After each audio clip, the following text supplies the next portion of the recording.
So we'll get straight into it. Thank you for joining me today. Yeah, thanks for the invite. So where have you come from? Wales today. Wales. How long did it take you to get here? Almost 4 hours.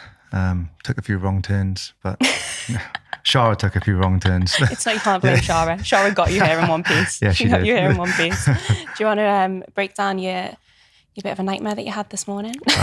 Well, we had a puncture last night. We managed to get it fixed this morning. On the way at work, we weren't too bad considering. And then when we managed to actually get into Liverpool, Shara took a wrong turn, meant to go into a car park, and we ended up going under this tunnel into Birkenhead, I think it is. The Birkenhead tunnel. That's right, yeah. So we did a loop. It's so funny. It's a nightmare. It's not even the best places you could have ended up as well. Well, I know we made it though. No, that's good. That's good. So just to begin, obviously I know a little bit about you, but I'd love for you to obviously break down a little bit more about you for the viewers. Yeah. So essentially, like my business, we buy businesses, we try to make them better, and then we sell them. Yeah. That's like the main thing that we do. And then branched off there, of course, there's other subsidiaries underneath us, which are in e-com, construction, automotive, real estate. So we either own some of or 100% shares in different other businesses too. Oh, okay. So there's so much to it, but how did you get into that then? So I understood very young how you could just trade your time for money. So, I think probably some of the stuff that other people did, went and washed dishes and that type of stuff, wash cars on weekends and whatever. And then when you're like 14 years old, you realize that you can actually earn money. It's pretty cool when you want to buy football boots or whatever. I was saving for a car. Yeah. But, and then when I left school, I first went to work for my dad. He was an IFA. Okay. So at the start, I wanted to learn how to be a mortgage advisor. Yeah. And then I remember going out on basically a meeting really with my dad, and one of his clients was like, "Oh, what are you going to do?" I told him. He's like, "Well, no one's really going to trust you on financial advice at your age." Yeah. I was like 16, 17. He said, "So even if you pass these exams now, what's your plan? Because you're going to have to wait until you've got hair on your face." And I was like, okay. How long's this going to take? Yeah, and I wasn't very patient because I wanted to do it. Yeah. So I stayed there for a little bit, and then it really wasn't for me. And then I just sort of thought, right, let me just start something. And then from there, I just tried so many different things, different types of businesses. Some worked, some didn't. But all the sort of, not really failures, but all the things that went wrong, I learned. And I had a lot of experience from it. So then I started basically in business and understood that this is how you have to do, how you can earn an income. And then a few years later, I started watching a lot of property stuff. Because when I was 15, I got taken to a Rich Dad Poor Dad seminar. Okay. So I always thought this is something I'm gonna do. Now, when I was 15, this was like, no redemption mortgages. You could do credit card down payments. Nothing you can do now is completely different. So I thought I can get into this at some point. So then I started going down the property route. I started building a portfolio, and I started to realize that this isn't really what I want to do. Just because I've moved away from something that generates good money, like just a business in general, to now come into something that's really capital intensive, and the actual income that you get off these rental properties isn't what I thought it was going to be. I understand there's other strategies, but I was looking buy-to-lets, and then I thought, right, I need to go back to doing what I was doing previously. Like, I've sold businesses, I bought businesses before this. So I was like, I need to go back to this, but I need to do it properly. So I started to really dive into how I can make this happen the right way, and how I could, use similar leverage that I did with property, but in business. And then, I just hit it hard from there. Amazing. So when it came to selling your first business, what was that? Barbershops. There's a few barbershops. Oh, really? Yeah. So how old were you when you did that? But I think it was like 25, mid-20s. But it was my brother's a barber, and he's been in the industry since he was like a little boy, and he had this vision of, and then we wanted to go down the franchise route. So we did contact somebody that was helping us get ready to franchise the business model. She had a pretty good business model. It was slightly different. It was very Peaky Blinders before Peaky Blinders, if you know what I mean. It was a long time ago, but you could come in, the customer service was always good. I really focus on the customer journey and whatever business it is, response times, just customer service, and what what value you can give to a customer, because customer retention is really hard. Yeah. And I think it's really important. If you work on the customer journey, it's easier to retain a customer than go and find a new one. Definitely. It's also cheaper. Exactly. Yeah.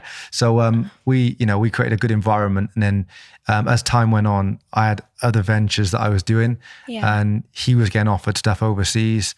And I was like, we had a really good momentum. And I'm like, we created something good here. Yeah, like to the point where you could turn up on a Friday or Saturday and the queue was literally like halfway down the street. It was, wow. So yeah, the time came to move on. But yeah, it felt really good, but I sold it in a way I would never sell it now. So you wouldn't get at the time. Yeah. I just basically, too much of a deferred consideration where they could pay a lot of it for a long, long time, very little down payment. And I probably wouldn't do it that way again. But do you think that's because that was part of the journey and did you start that business with the intention of selling it, or did you kind of figure that journey out along the way? I think I figured it out on the way. Like for us, like the franchise, like license model was what we was going to look to do. Maybe that would have turned into a sale at some point, but I was just like, look, if we can just franchise these, take a licensing fee across the country, that was the plan. So so I think that's what makes it different from you've started a business, scaled it, and then you've looked to sell it. So it's not been in your plan. No. So it's like when you obviously release your mentorship and you build a program on it, it's like us when we made our program. I was trying to go back to the start to make this framework, and I was thinking, you don't document the whole journey, do you? Obviously, you come to it and you think, it just happened the way it happened and the way you figured it out along the way. Yeah. So do you think the barbershop is what's kind of excelled you into where you are today then? Partly, I think. I was very analytical with the barbershop. So when my brother's very creative, as in, he's a barber, but he's been on the world stage for, he's been all over the world. He's got this thing that he does where he's like, what's my passport? Is in my scissors or my passport? He does this thing because he's like, the scissors has taken me around the world. So he's very much on that side. And then me on the business side, I used to be like, right, how many hours can we book these chairs? Yeah. How many hours can the barber work in those chairs? How long does each service take? And what's the capacity? What's the ceiling for this barbershop? I was very much on that side. So I was, I think I learned a lot from that side, but then I've probably learned more from ventures that went terribly wrong that in my head should have gone well. No, it's good to have two different mindsets in one business though, isn't it? Oh yeah, definitely. That's amazing. Okay, so going back to the property side of things, now obviously when you see people going into property, everyone always says, well, property is sustainable, obviously it's long term, you're always going to get your money back. But when it comes to business, everyone sees that as a risk. So starting that one business is a risk. So what made you obviously want to then go and acquire businesses? So with property, business is really underpinned by people, but so is property because there's tenants. They're both underpinned by people. And without people, you can't do anything, right? People really are what drive performance in anything. And I actually listened to a podcast and some private equity guy was like, I was in this board meeting and everyone was talking all these complex words. No one was simplifying anything. And he said, a guy stood up and was like, listen, we're overcomplicating this. Business is just people working with other people, doing stuff for other people. Yeah. And it's like, it is. So a lot of the, at the end of the day, you can put wherever KPIs, wherever you want in place, but people still have to execute on all these things. Yeah. So when it comes to property, I'm like, look, I'm going to deal with people one way or another here. Yeah. Because you have to, right? But with business, I'm like, the risk reward is much bigger because yes, for one, property is very capital intensive, right? Whether you use other people's money or your own money, you still have to put a lot of money into a deal. And then if everything goes right, because people make it sound so easy, but if everything goes right if you buy it right, if your schedule of works goes to plan on exactly what you decided that you feel you should be changing or refurbishing. Yeah. If all the tradesmen that you work with do what they say on time, and then if the value comes out and the GDV that you anticipated is what they say it is, then it goes right. You can pull some of the money back out or all of it. Yeah. Pay your investor back if you use outside investment, and you're good. But then you're left over with the asset, but a couple of £100 a month cash flow, and then the dream that a lot of people get sold is financial freedom. And for one, I don't know. I feel like not disrespecting anyone, but when you get to a certain stage, financial freedom, financial independence, I know they're different, but whatever you want to call it, it's a lot different to what people initially think it is. Yeah. And you always need more than you think. So when you first start, I think the first milestone everyone thinks is, oh, I want to hit 10 grand a month, I'm going to do this, this, and this. Yeah. You won't, because that's not going to be the same as what you thought it was before you had it. And that's just the way it is. So the reason why I looked at business over property is because there's no ceiling in business. You can, there's multiple ways to create value in a business. But if you hit a ceiling in a business, like we use the barbershop because we just spoke about it. If we hit the ceiling, you can either open another one or you can go and buy another one. Yeah, there's more opportunities, more avenues. So for me, it's like there's no ceiling. And the biggest capital event anyone will go through in their life, if they benefit from doing it and they get a chance to do it, is selling a business. Is selling it.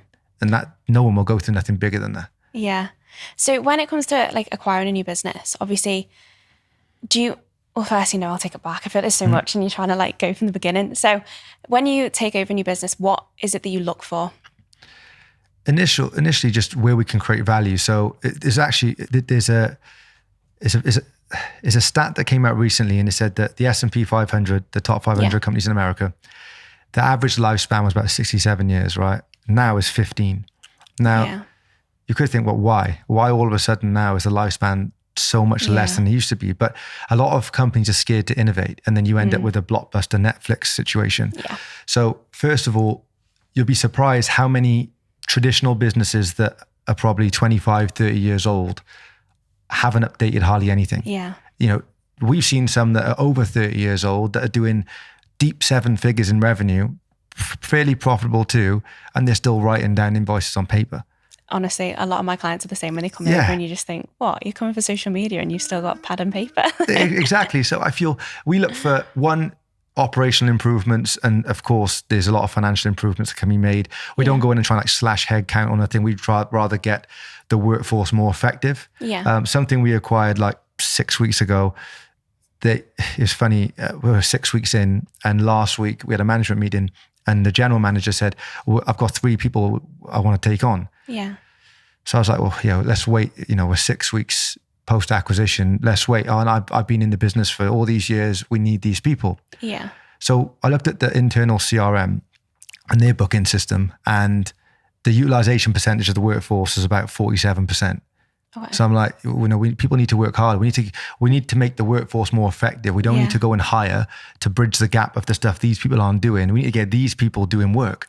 Yeah. So either you need to incentivize them, whether you need to motivate them, or let's put, some team bonuses in place. But realistically, they're not doing what they should be doing, a lot of them. So we do look to try and maintain the culture they've created, because it's important, because that's what's kept the business together. Yeah. And they've clearly done something good if it's still there 20, 30 years later. Yeah. But we're looking to improve efficiencies. But generally, the first 90 to 100 days, we tend not to try and change too much, because we don't want to disturb the culture. Yeah. We want to see where the improvements are. But digitization is an easy value add, because a lot of things that you can automate, just basic automation, like just basic zaps. And just email sequences, basic stuff that isn't there now. It takes some time, brings some time back from people. Yeah. We try and do that to start with. Yeah, it is quite old school, that, isn't it? People just naturally looking externally as opposed to internally in the business, and just bringing more heads in, as opposed to seeing how they can automate things to make it quicker.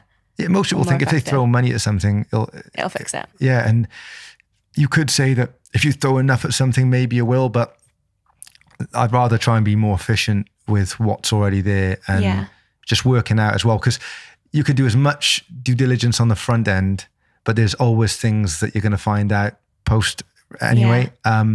So a lot of the day-to-day operations, you have no choice but to just watch them to see where improvements can be made.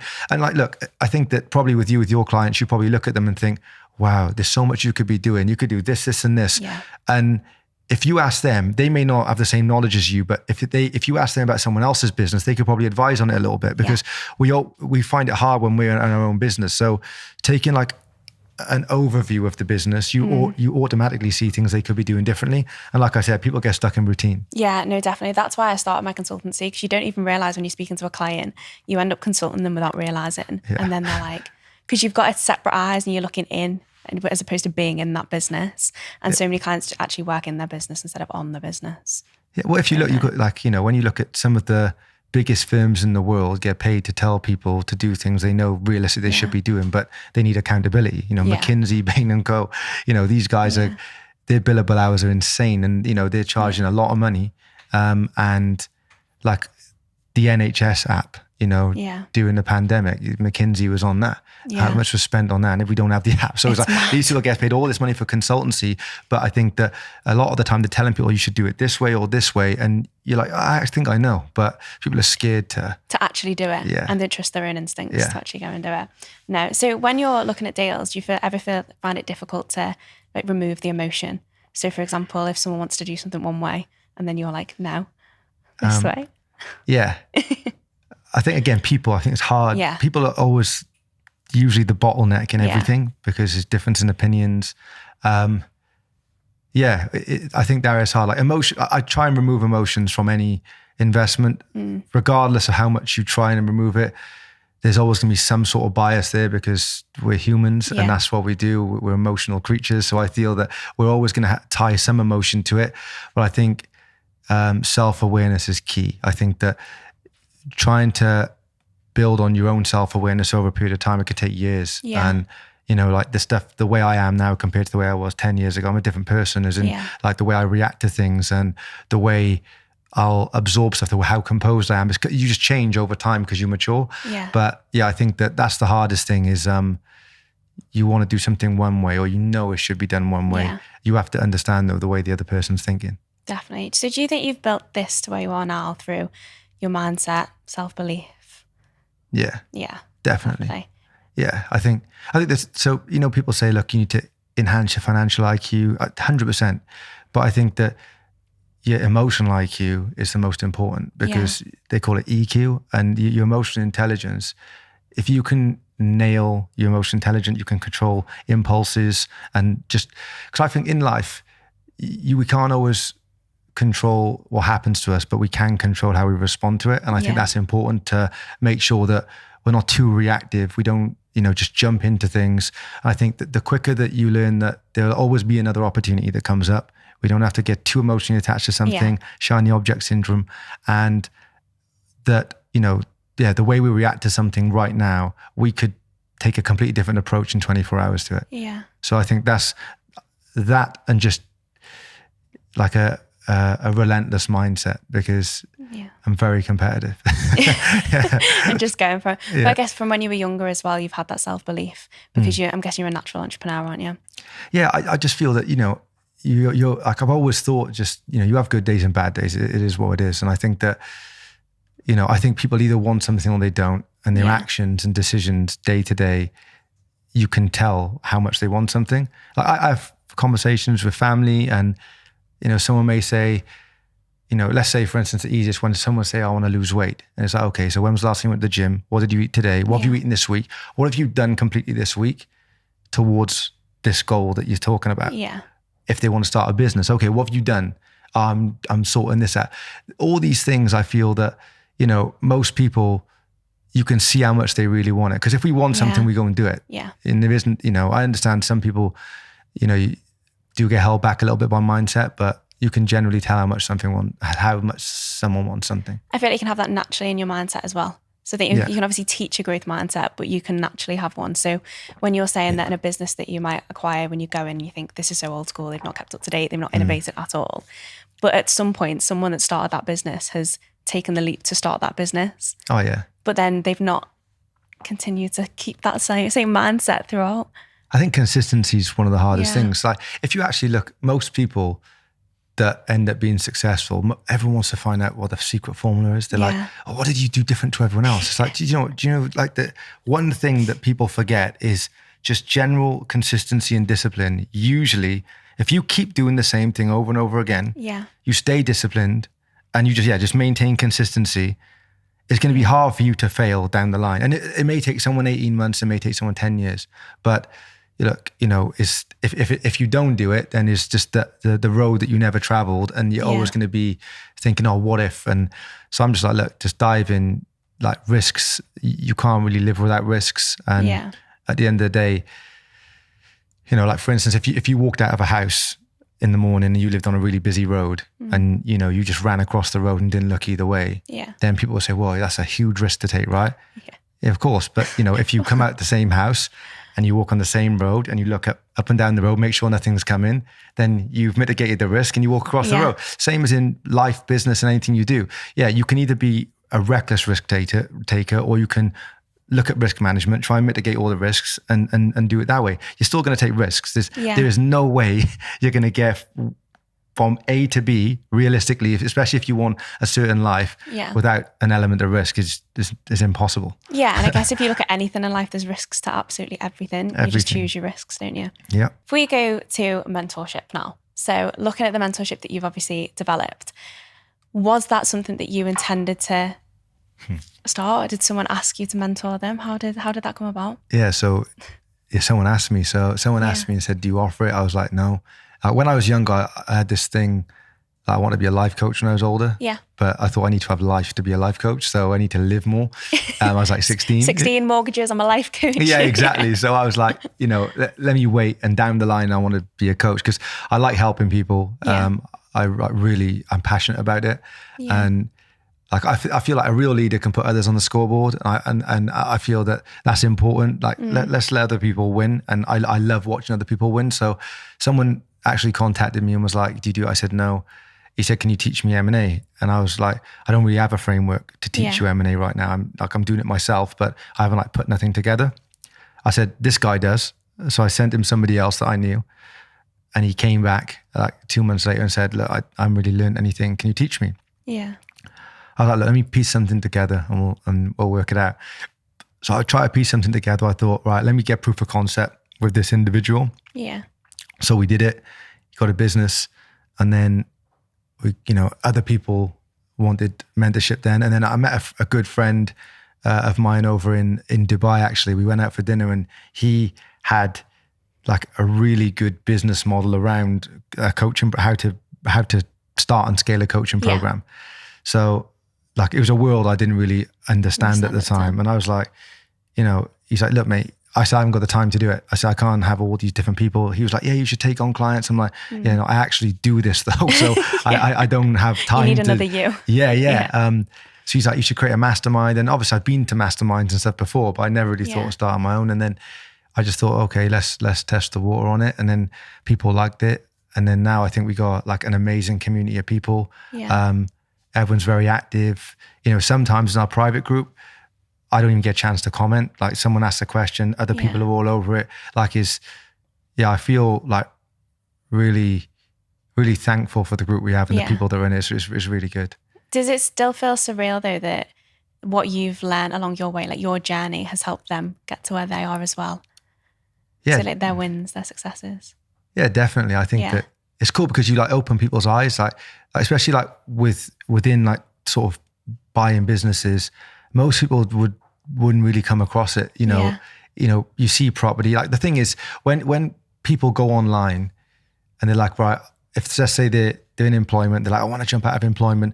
The things that they're going to look at first is going to be like drop shipping, Forex, deal sourcing property. And that's that kind of stuff. So, when they start it, because you get like very small wins on that type of stuff fairly quickly, as in like, if you learn a bit of Forex and you get one win in trade, you're like, oh, this works. Yeah. You feel like you've got proof of concept, but there's a lot more to it. Definitely. And then same as like drop shipping, right? Like people like, oh, I've had this product, I've had it delivered, it's gone to the fulfillment center. Yeah, it's like a small win.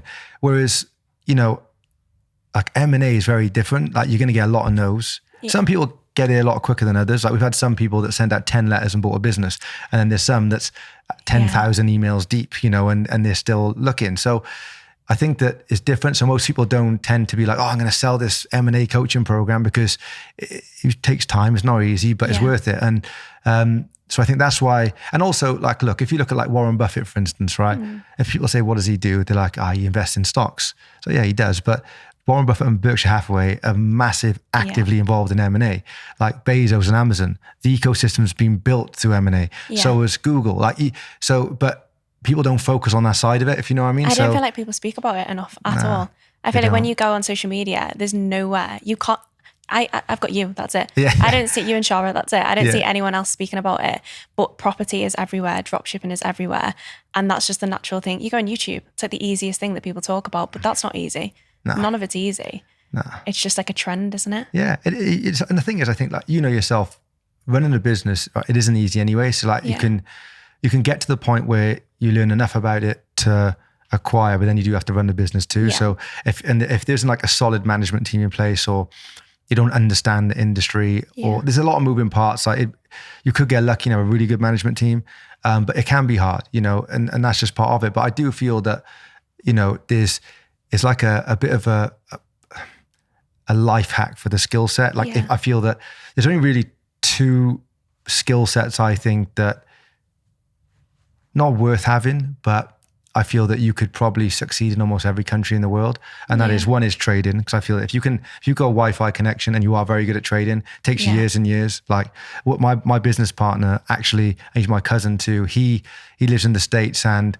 he's been trading for like 25 years, right? Now really? He's very successful, but it's taken a long time to get there. Yeah, 10 years in, he was having failures. It is what it is. But I feel that's a strong skill set. But then the next one to me is buying businesses, because you're buying income at the end of the day.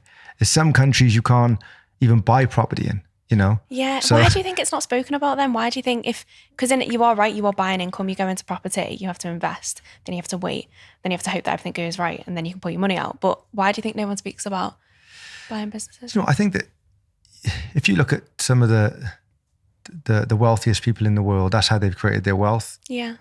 And I think like the private equity sort of ecosystem like to keep it to themselves as well. Yeah. Because that's how they create value. And then, obviously a lot of the richest people in the world know that it's like a very easy way to bolt something on, take the infrastructure from somewhere else, bring it in-house. And so I don't know, I think that maybe that's one of the reasons, but also it's not easy. It's one of those things that it's not very easy to like sell. If someone's going, oh, look, you can buy a business in 7 days, or you can buy a business in 30 days. Yeah, you can. Yeah. But to get it right is not easy. And it is going to be hard.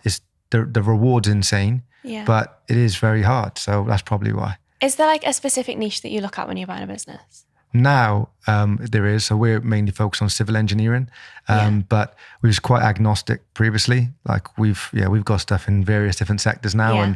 And it is become hard because a lot of the stuff that you could potentially consolidate or you could look for synergy at the moment, some of the things that we bought are just, there would be no synergy, like a real estate company in Dubai and an e-com company that sells like sliders, it just wouldn't work. So we're looking to like drill down on that sector just because of what we're currently doing in it and the team we've built in it. That's probably the reason why. Yeah. Mainly. So what made you want to obviously just keep acquiring businesses as opposed to starting your own from the ground up?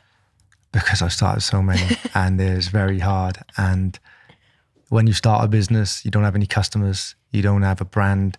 So you don't have any infrastructure, you don't have no staff, you don't have no money, as in no income. Yeah. Everything you spend, you're hoping there's going to be a return on it at some point. Yeah. It takes time to build brand equity. It takes time for people to trust to buy off you, whether it's a product or a service. And I've done it so many times, like brand development and building brands from the ground up. Yeah. The thought of doing that again. And we're kind of doing it with Dealmaker. I'll talk about that in a sec, but we kind of already had something there. That's why we did it. But when I could go and buy something that already has customers, already has income, already has history. Yeah. It always has everything there, the staff, the infrastructure. For me to do that, and I think it's cheaper to do that than it is to start from scratch. So no, and I get that because the amount of mistakes you make at the beginning of any business. But do you ever feel like you miss out on the foundations, or there's anything that, because when obviously you know yourself, when you start a business, there's so many things that go wrong, but so many things that go right, and you feel like you learn the business as you go. But on that journey, do you ever feel like there's anything that you've missed when you've taken it over? No, there's things that you can improve. So I think that a lot of the stuff though that it is fun. The chase is always better than the kill. Yeah. So when you're starting a business, it is fun. And if anyone's leaving school now, the first thing I say to do is to go and start something, go and learn how to do everything the wrong way, because that's what's going to happen at the start. Yeah. But I think that the amount you'll take away from it is invaluable. Like literally is priceless. So I would say anyone leaving school, go and do it.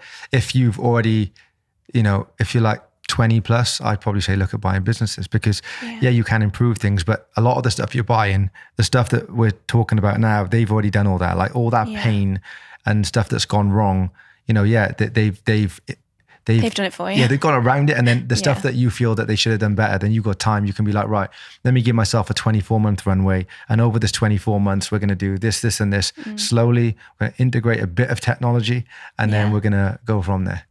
Have you spoken any schools? Sorry? Have you spoken any schools?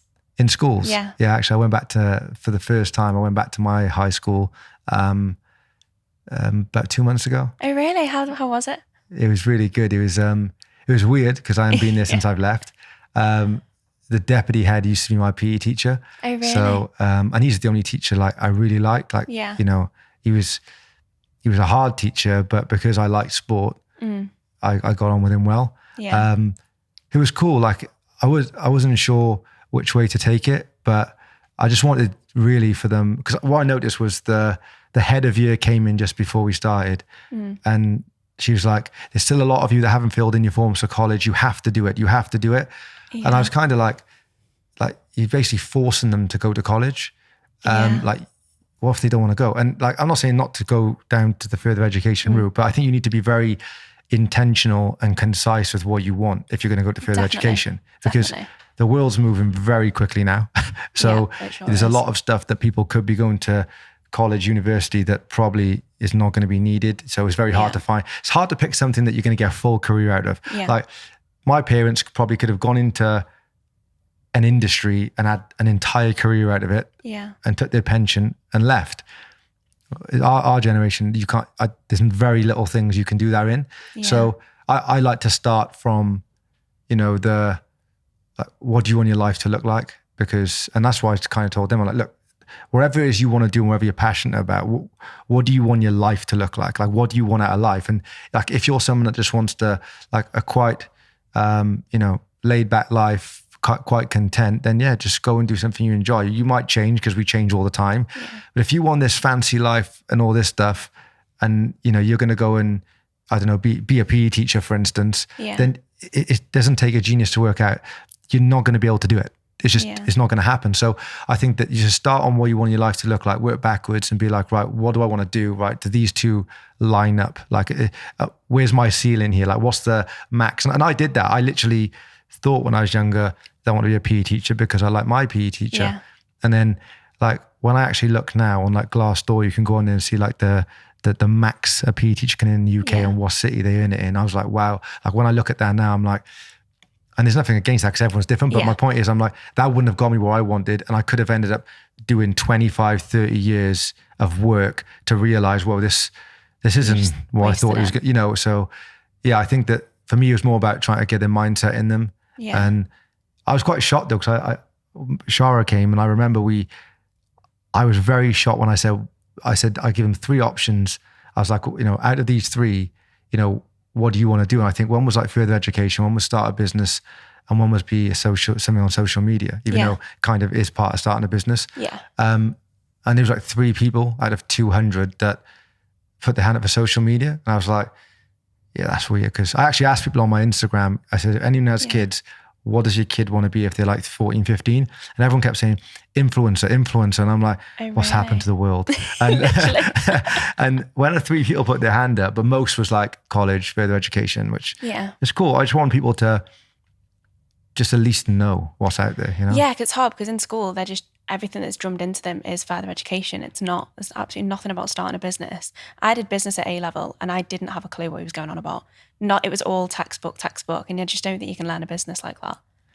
The most frustrating thing for me is, I think it was 50 Cent that said this, was how are you going to learn, if a business teacher was that good at business, they'd be running their own business. Exactly.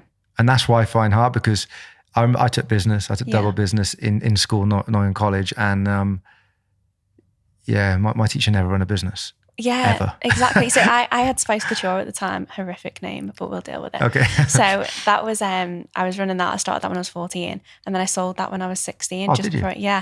Don't ask me how I did it. It was absolutely shambles. But I only sold it because someone asked me, they were like, would you be interested in selling?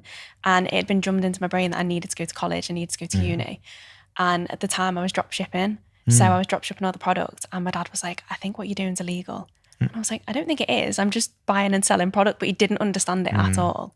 And I didn't have any proof of concept of what I was doing because I was just figuring it out, but money was coming in. Yeah. So when I sold the business, I remember sitting in my business, we did like a business exam, and I came back and I failed it.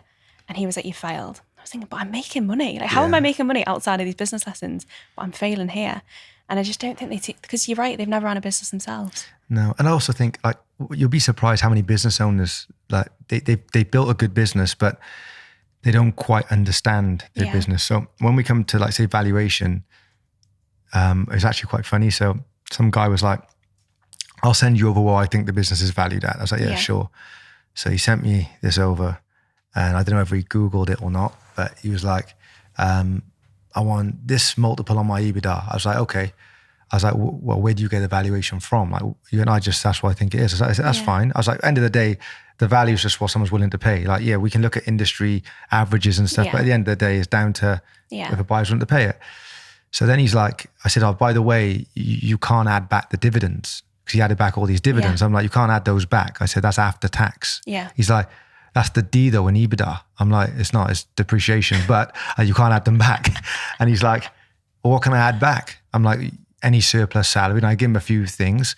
And he's like, oh, it doesn't make my business look very appealing now. I'm like, yeah, but that's just the way you set that up. And of course, I would do it that way. I would be taking dividends. But I'm like, you need to understand that there's a replacement cost for you, because you're telling me now that you don't do much in it. But the first time we spoke, you did everything. And you're taking your money after tax, which is fine. But so even people that run businesses for 20, 30 years still don't quite understand everything. They don't have to, because they have people. But I think that everyone should understand what their gross and net margin are. I think they should understand what the key drivers in the business are. They need to know what the risks are. And they need to know what and who the business is dependent on. I think everyone needs to understand that, because most people don't understand how dependent the business is on them until they go away. Yeah, and that's something they don't teach in school. No, they don't. And, but I think business is something that you're always forever going to be, we're always going to be learning something new. Isn't it? You can't teach everyone everything, because a lot of the things you have to go through it and experience it to know, it could be something to do with HR, which unless you go through it, who would listen to someone if they went, let me go through some HR stuff for you? You're like, nah, no thanks. And then when you have to deal with it, then you're like, oh, so yeah, it's a funny one. Yeah, there needs to be more like practical tasks. Practical tasks. I know a lot of them are doing, like my little sisters are doing that in high school at the moment. Oh, okay. In year 7, I just find it dead sweet, but we never had them opportunities, and it was a case of just winging it along the way, wasn't it, and figuring it out. I think most of life you wing it, right? Yeah. And everyone just thinks you're strange, and you're like, I'm doing this, and they're like, what? Yeah. Why would you do that? It's funny. No. So just before we move on to Dealmaker, you've just been to Monaco, haven't you, for your mastermind? Yeah. How was it? Amazing. What made you go to Monaco? So my dad actually lived there for about 2 years. This is going back probably 7, 8 years now. Yeah. I love the south of France. Amazing place. When I used to go away, I didn't used to do much of Europe. I always used to go further afield. Yeah. Like I love America. I also used to go there a lot, or Southeast Asia. My dad lived there for a little bit too. He lived in Hong Kong, so I used to go there a lot. But when he moved there, I was like, let me see what this is about. Yeah. And I just fell in love with it. The whole French Riviera is unbelievable. So I've gone there. I used to go there quite a lot. And then we went in January. And then when we put together the Q2 mastermind, I was like, look, guys, like, where would you like to go? Yeah. So we said, we'll go somewhere in Europe. And when I mentioned Monaco, everyone was like, yeah, let's go. So it's just a really cool part of the world. It's its own principality. So I don't know, this is a really nice vibe there. It's tiny, it's a very small, I think it's like 3/4 of a square mile or something. It's tiny, but what a place. So yeah. That was gorgeous. Amazing, cool. Amazing. So did everyone love it? Oh, everyone loved it. And as soon as we got back, they're like, when's the next one? Like this. What are the plans for the next one? We're trying to work it out because Shara. We're trying to work it out. We're mixed at the moment. So we was planning on going stateside. Yeah. And then Shara put a poll up the other day, and people said the complete opposite of what they did say they wanted to do on a mastermind call. So I don't know, we're trying to work it out. She's a surprise, and they'll enjoy it either way. So go on, explain Dealmaker. So about this isn't long ago, but maybe 8 weeks ago, my other business partner, Mike, we had a conversation about offering some sell-side advisory. So we had a few of the businesses that we was looking to buy, they didn't quite fit our criteria. So they was like, can you help us get ready for sale? Now, obviously it's a bit of conflict of interest. 'Cause I'm like, if we get you ready for sale to us, like, it's not really fair for us to do that, because, if we're the buyer, we're not going to make you look really profitable and amazing. And then buy it. So he's like, maybe we offer some sort of consultancy, because I already do a bit of consultancy now. So I was like, right, let's try and offer this. So he got online with his developer, and we was on a call, and he was like, oh, what do you want the website to look like? So I'm like, so I pulled up Rightmove, and I was like, something like this would be pretty good. I like it's very user-friendly, very basic. Let's do this. I was actually, while we're on the call, I said, let's just do this and have it as a business marketplace, like the Rightmove of business. Yeah. And I'm like, Mike's like, well, wait there. That's such a good idea. Where's this going? And I'm like, I don't know where it come from. I'm like, I just thought of it now. So let's just do that. He's like, yeah, this is a completely different project though. I'm like, yeah. And I thought, look, we've got all these members in the 5D program that are looking to acquire. They understand the process from start to finish. They know how to speak to people. We can offer them another stream of income. It's like a marketplace. By bringing people on board. They can offer sell-side advisory as well. Yeah. And operate as a proper broker. And the reason why I say a proper broker is because we don't really, like, my company doesn't deal with brokers really. Like, they're very hard to get around. They make it very hard. Most of them, I don't think, are that educated on how to sell a business. It's very much like a retainer model. So some of the large ones, I won't mention their names, but they're very much like, give me 25K or 50K up front, or give me 5K a month, 2K a month, and we'll try and sell your business for you. And then it's like, people are 12 months in, they're not really incentivized to sell the business, because they're like, this person's paying me $5,000 a month, or, what's the point? I will just go and get another person that pays us. So they're on this retainer model that most people get really annoyed, and they usually, to get you, is like, I always think of, if you're going to sell your house and someone says, one estate agent says, I'll give you $1 million. And then the other one says, I could probably get you 1.2. Which one are you going to list with? 1.2. Right. Yeah. And that's what business brokers do. They're like, we sold a business just like yours. They do. For this figure. And so it's very... I get it on email all the time. Yeah, exactly. You probably get people reaching out to buy it. Yeah, gym law as well. Yeah. So that's the thing. So it's like, it becomes, we thought, right, we need to, it's a bit of a flaw in the model here. So let's be like a broker, but somebody that actually advises them. So I'm like, look, don't sign anyone up you have to be transparent with them and say, look, we believe we could probably get you this or this for your business within this range. Yeah. And this is why. And give them a reason why. And be like, this is industry averages. Well, we see at the moment. Yeah. Like the average business, I think SME sells like 2.7 times EBITDA. So it's not actually that much money, right? Yeah. So, now there's obviously some that are going for 10, 15 times, right? But for me, I'm like, right, if you want, say, 5 times, then what makes this business that much above the average? Like, what are you bringing to the table? Like, have you removed key man dependency? Have you got very high gross margin? Do you have a very strong management team that can operate without you being there, can make decisions without you being there? What history is in the business? There's a lot of factors that drive up the multiple, and I think that, a lot of people are just like, they're still there operating it day to day, and they're like, I want all this money for my business. I'm like, the second you're removed, where is the business? Yeah. And so I think it's just about being transparent with the person that wants to sell. Yeah. So we basically thought there's a gap for it. And like I said, didn't really want to go into another startup, but we kind of had a lot of infrastructure there, as in we had like 24 people from the 5D program of like, let's do this, because we're trying to help them too. Like, we got this thing where it's like road to 10 grand a month for them. So we help them within 5 months ish get from 0 to 10K a month as a business broker anyway. So it was just, I'm excited for it. No, it sounds really, really good. And do you know what's interesting? The fact that you know what you're looking for, you know what you're talking about. It's like when you speak to someone and say, is it right biz? Yeah, right. That's it, they right. used to like pester me all the time, but they throw any figures at you, but they wouldn't understand any of your business or anything about your business. They wouldn't even ask any questions.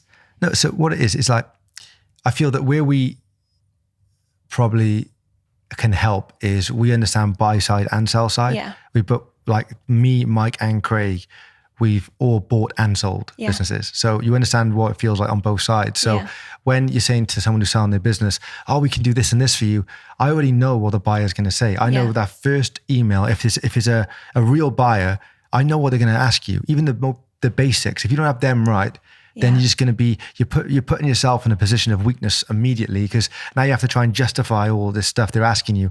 And like objections and stuff as well. Exactly. You've been there. Yeah, no, so, it makes sense. Yeah, no, it sounds really good. Yeah. So I feel like I haven't even looked at this once. What I'll say now is, so what does the future hold? So 5D Capital Partners, which is our holding company, like our acquisition group. We've got some pretty big stuff that we're working on now. So I want to see where that goes first. Yeah. You never know. Till it's done, it's not done. But I want to see where that goes and continue to grow that. And then, maybe, I don't know when, but maybe 3 to 5 years, look for a nice exit on that. And then really the end goal for me is to have our own, a fully functioning private equity firm where we can invest in 5D members deals, because we built a good group. I already have invested in 5D members deals personally, but as in if we had an actual PE firm that's this pot here is for this group. So you bring the deals, as long as it hits this criteria, we'll actively invest. That's what I'd like to do. Yeah, that's amazing. Things change all the time. See what happens. It's business. You're literally in business. Yeah. No, it's amazing. So if you could go back to the start, what is one piece of advice that you wish you'd have had? Probably what I said earlier about the ceiling. I would probably say that if my dad did give me quite a lot of good advice, but I wish he did just sit me down. He probably let me make too many decisions when I was young. I feel that a lot of the time a child doesn't know what they want. And now being where I am now, I now definitely feel like that. When you're younger, especially when I was 20, I feel that I had this massive ego where I was no one can tell me nothing. I know everything. Yeah. People that have lived a lot more of life than me are telling me how I should be doing things. I'm facial hair then. yeah, exactly. And I was I know what I'm doing, don't worry. And I was probably very unteachable. And I think that that's a big flaw if you want to grow. If you have to be teachable, you have to be open to learning and absorbing as much as possible. So I wish that he sat me down if I could go back and was look, Dee, how do you want your life to be? Because I knew how I wanted my life to look, and it hasn't changed. From when I was 12, my life, from what I wanted it then to now, same vision, hasn't changed. So I wish he's okay, you want the life to look like this. Okay, so what do you want to do? Because I was saying, I'm a PE teacher. Why didn't you say look, that's not going to work. What you want to do, that's not going to work. And then even when I said to be a mortgage advisor, what you could have said is look, just do it. Go through the discipline of going through, pass the exams. Even if you don't practice it, go through that discipline of passing the exams, show that you can demonstrate competence, show yourself you can do that, right? Because I think that's important, is to just do things that you probably don't want to do, just to show you can do it, right? You have to be undeniable. So I wish that if he sat me down and said, right, this is what you want your life to look like, this is what you want to do, it's a disconnect, right, now let's write down the things that is going to get you the life. If you want to go in employment, probably you need to be an investment banker, management consultant, or something along those lines. If you want to start a business, loads of things can get it. The really small businesses can get it. Yeah. This is what I think that people maybe overlook with business. You can have a really, really, really small business that gives you a life that you dream of. And I mean a tiny business, and if you have a business and you understand money and you understand how to operate the business in a very profitable manner, and all the benefits that come with the business, you don't have to earn that much money, and you can have a really good life, Definitely. And I think that if people could just get their head around that, it would help a lot. But that's, if anything, it would probably be the fact of look, this is your age you're at now. Don't wait 10 years to have to go back to this exact same task we're going through now. Let's tackle it now, and let's see where you're at and see where your head's at. Do you think that's what's got you where you are now, though? The fact he didn't do that, because you've now figured it out for yourself. You'll have learned a lot through that. Yeah, probably. I'm glad though I did it through. I'm glad that I actually though went into business like in my teens, because I learned a lot, and because I'm competitive, if something didn't work, I'm I need to do something that makes something needs to work. So I kept going. Whereas I feel that if I probably went down the traditional career path as in employment, maybe I wouldn't have. I don't know. I've got quite I'm very my personality is definitely a driver, but maybe I would have been like, this isn't for me and I need to go and do something else. But maybe I could have got comfortable, you don't know. And maybe could have took 10 years, or maybe I could have enjoyed it and then I'd be very content now. And it's hard to say, but I suppose that's what's cool about life. I suppose like the journey's the journey. Like you're going to go in different directions, probably some that you didn't expect you was going to go in. Yeah. But you can pull it back. You can always pull it back. Definitely. Yeah. Of course you can. Well, thank you so much for joining me today. It was very interesting. Yeah. I feel like I could sit here for another hour, but maybe we'll do another one. But thank you so much for joining me. No, I appreciate it. Thanks for inviting me out. It's good to see Liverpool for the first time. Or Birkenhead, the tunnel. Oh yeah, no. Cheers. Thank you. Thanks.